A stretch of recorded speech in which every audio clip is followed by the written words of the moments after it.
Okey. Assalamualaikum warahmatullahi wabarakatuh. Apa khabar semua?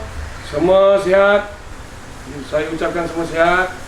Okey, hari ini saya nak sharekan sikit satu petua ataupun petua dan juga pantang larang semasa anda berada di dapur ataupun masak waktu orang majlis-majlis kahwin. Ni biasa pantang larang ni banyak orang lama-lama digunakan. Okey, sebelum saya teruskan, subscribe dulu channel saya, like, share pada kawan-kawan dan juga subscribe tu yang paling penting lah bukannya dibayar, just tekan klik saja button lonceng di tepi saja. Okey, kita sambung selepas ini nanti. Okey, bye.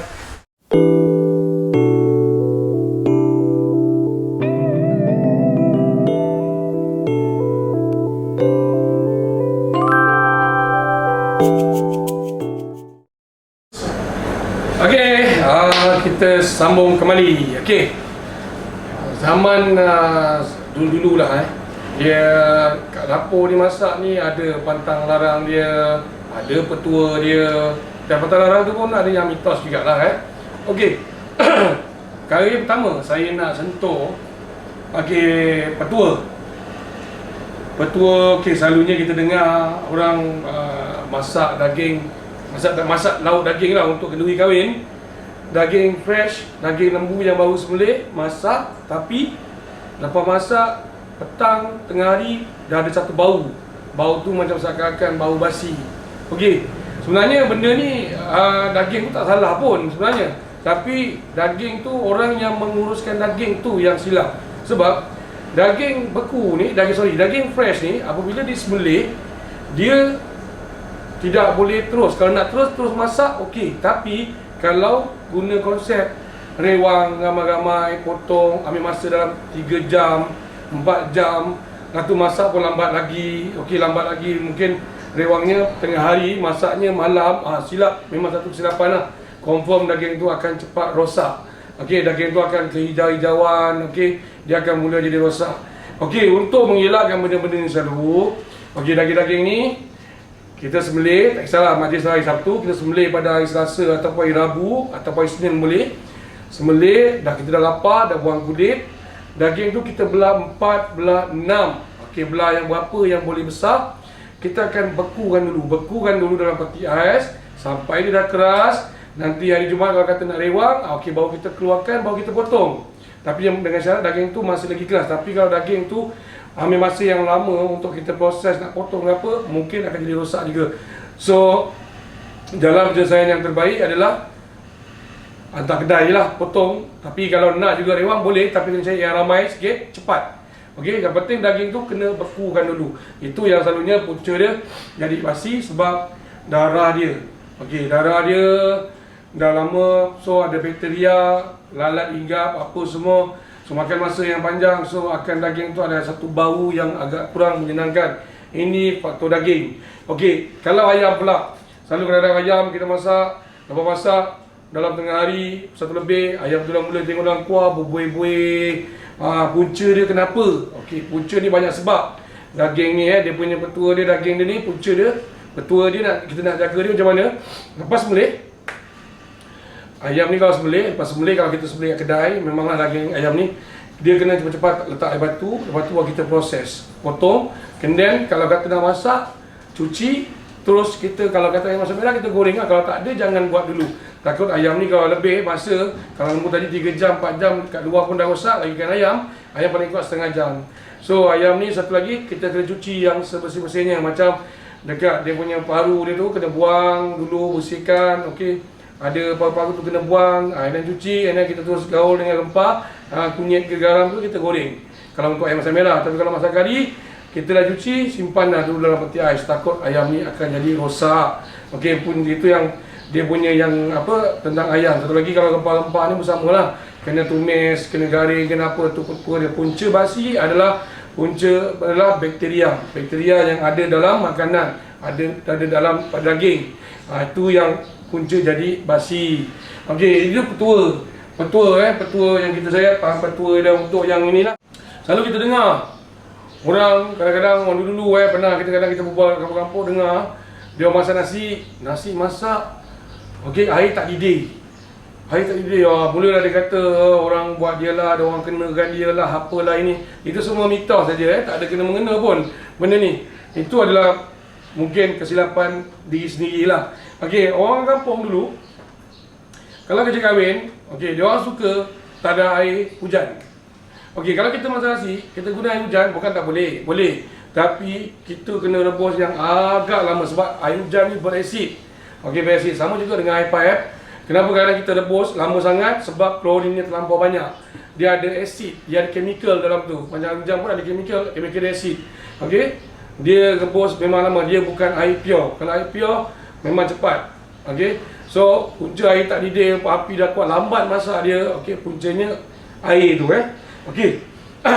Kemudian yang nasi pula. Masak nasi cepat basi. Masak nasi cepat basi ni banyak faktor dia lah Nasi ni selalunya tengok pada beras. Beras ni kalau kita masak, kalau beras tu muda memang cepat basi sebab beras tu banyak kanji. Kanji tu adalah getah. Getah tu getah beras lah. Getah beras itu nama kanji. Kalau kat pokok belam tu getah belam lah. Okey. Kita kalau nak masak nasi tahan lama, cuci beras tu banyak kali, buang kanji tu sampai habis. Kalau memang tak boleh habis, at least kita dapat buang dalam 30% untuk cuci. Okey, sebab kita masak macam-macam cara, ada yang rebus, yang kukus. Okey, kalau biryani ni macam-macam, ada yang rebus, ada yang kukus. Kalau rebus, it's okay sebab rebus kita dapat buang kanji, tadi cuci dapat buang 20%, rebus kita dapat buang 30%. So insya-Allah beras tu boleh tahan lama lah. Kalau kata beras tu boleh tahan 18 jam. Okey, kalau dalam bekas yang sama, kalau dah dipindahkan pun boleh basi juga. Sebab bekas yang kita pindahkan tu belum tahu bersih. Dalam tu ada bakteria. So dalam nasi tu kita pindahkan dalam bekas tu dah bakteria tu dah rosakkan nasi tadi. Okey. Beras ni kalau kita nak tahu tua dia lah, kita nak beli beras ni, kalau nak tahu beras tu tua ke muda, senang je. Kita pergi kedai tengok dalam paket tu atau dalam bumi ke, kalau beras tu ada kumbang, mana beras ni beras tua yang dah cukup matang. Memang kalau kita basuh nampak dia kotor, sebab kotor tu kanji dia senang keluar. Okey, senang keluar kanji dia. Dah cuci lagi 2-3 kali dah bersih dah. Okey, kalau kita nampak beras cantik, dia tak ada kumbang, tak ada apa, itu beras muda. Sama juga kita istilahkan dekat luar ni, kalau pokok buah betir tu, cuba kalau belum masak, ada ke burung nak datang? Memang tak ada. Cuba burung tu dah cubalah betik ke pelam tu dah masak, confirm burung ke ulat semua datang sebab dia tahu benda tu dah masak.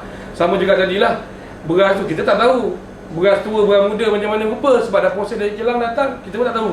So nak kenal senang je, dia ada kumbang ataupun ada kumbang-kumbang beras, itu beras dah tua. So beras tu selalu orang tak nak beli, tapi silap, beras tu adalah beras yang paling baik. Kita cuci kumbang tu sekejap dia hilang terus, cuci kita terus buang, tak ada masalah. Okey, so beras tu adalah yang terbaik. Kita masak beras tu boleh tahan lama. Kemudian lagi satu, kita masak dalam periuk. Lepas masak, biar je dalam periuk. Jangan kita pindah-pindahkan periuk atau pindah-pindahkan bekas. Kalau kita pindahkan bekas, terus makan tak apa. Tapi kalau lambat nak makan, bekas tu akan, benda ni ada, bekas ni boleh ada dalam bekas plastik ke, dia ada bakteria dalam tu, dia akan rosakkan nasi tadi tu. Kalau kita pindah bekas lain boleh, tapi dengan syarat bekas tu kita hendaklah dipanaskan dahulu. Kita bunuhkan bakteria dia apa semua, dapat panas, baru kita pindahkan nasi tu. InsyaAllah nasi tu tahan lama kalau kita lambat nak makan. Okey, pantang larang kat dapur ni. Orang dulu macam-macam pantang-pantang ni orang. Okey, pantang larang ni. Okey, apa yang biasa kita dengar kalau kita ikut rewang kampung ni, kalau masak ni macam-macam kan. Adalah mula kena marah. Saya pun pernah kena marah dulu. Ikut dia orang, itu tak boleh, ni tak boleh, banyak benda yang tak boleh. Rupanya pantang larang tu semua bersebab. Okey, contoh, pertama kita pegang centong nasi tu sudip yang panjang kayu tu, kita masak kotak-kotak, kita ketuk-ketuk dekat periuk. Okey, biasa kan orang biasa masak dia akan ketuk kat kuali lah, ketuk kat periuk Okey, kenapa orang dulu suka marah? Jangan ketuk, nanti makanan tu basi, nanti tu, nanti ni macam-macam. Okey, sebab apa? Bila kita lewat kampung, kita tuan rumah ni guna periuk pakatan. So ketua pakat ni, memang ketua pakat ni biasanya memang ketua rewang lah. Okey, dia kena jaga harta benda kampung ni, jangan sampai rosak, jangan sampai bocor. Bila awak ketuk-ketuk, bila yang masak, yang tolong masak tu ketuk-ketuk centong dekat periuk tu kemek, nanti bila nak steam nasi, periuk tu rosak, nasi tak cukup steam, tak cukup nak di steam, nasi cepat boleh jadi jelantah lah. Tu punca kenapa dia tak kasi ketuk periuk sebab periuk ni kemek. Okey. Kemudian bila angkat periuk pindah-pindah, okey, dia orang tak kasi. Periuk ni kita letak dekat atas tanah ke atas simen. Memang dia marah, memang dia orang menjerit, "Weh, jangan letak atas periuk atas tanah." Dia kata, "Nanti lauk basi apa-apa." Kita tak tahu, kenapa letak je boleh jadi basi? Sebab kenapa? Kalau kita pindah periuk tu sekejap, periuk tu panas. Pindah sekejap tak apa. Sebab dalam makanan dalam periuk tu makanan panas lagi. Kalau pindah periuk tapi periuk tu sejuk, kita letak je kat tanah, letak kat lantai, benda tu sejuk, sekejap saja bakteria daripada tanah dalam lantai tadi terus masuk dalam periuk dan dia akan rosakkan makanan tu. Okey, kita selalu rosak dengar pasal lalat. Lalat tu dia terbang datang. Okey, kita nampak kalau panas pun lalat tak datang, tapi kalau sejuk kita letak kat bawah, walaupun tutup periuk tu ditutup, bakteria daripada tanah tu, daripada lantai yang kotor-kotor kita pijak mana-mana tadi tu, dia akan naik masuk dalam periuk.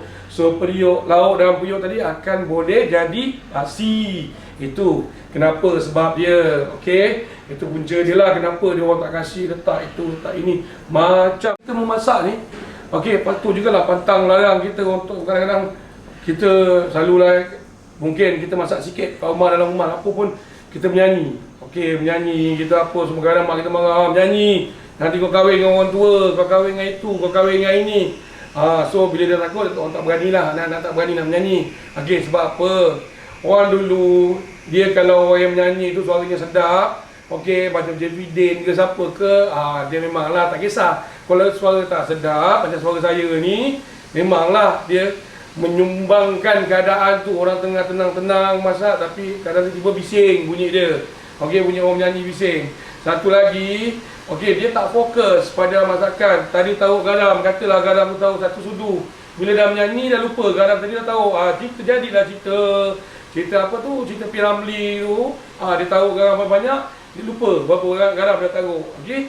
Itu punca. Yang kedua, satunya adalah sebab ni air liur kita ni bercakap banyak ni. Satu bila masak ni banyak bercakap, banyak air liur keluar, masuklah orang geli tengok. Okey, orang geli tengok alangan kita bercakap, orang kita tengah makan pun, orang bercakap depan kita pun, kita kadang nak cover juga nasi kita jauh-jauh supaya jangan air liur tu orang masuk. Satu bila masak, orang tak suka kita menyanyi sebab ni air liur kita masuk dalam makanan tu. Orang geli. Okey. So elakkanlah benda-benda ni. Itulah orang kata benda ni pantang masak, jangan menyanyi. Okey. Okey.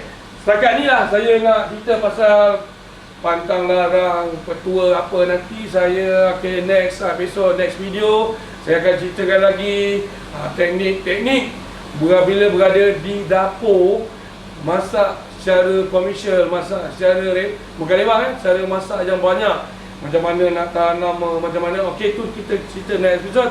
Yang penting subscribe saya punya channel, subscribe, okey, like ataupun share kawan-kawan. Okey, kalau ada apa-apa yang terkurang daripada saya minta maaf sebab saya ni bukan yang pandai sangat bercakap, tapi sekadar saya nak share saja apa yang saya dapat daripada arwah atuk saya. Sebab atuk saya dulu memang tukang masak kampung, ketua pakat tukang masak. Saya pun pernah kena marah dengan arwah atuk saya. So kita share lah bersama-sama. Okey, kalau ada kesilapan saya minta maaf. Jumpa lagi akan datang, insya-Allah. Assalamualaikum. Jumpa lagi.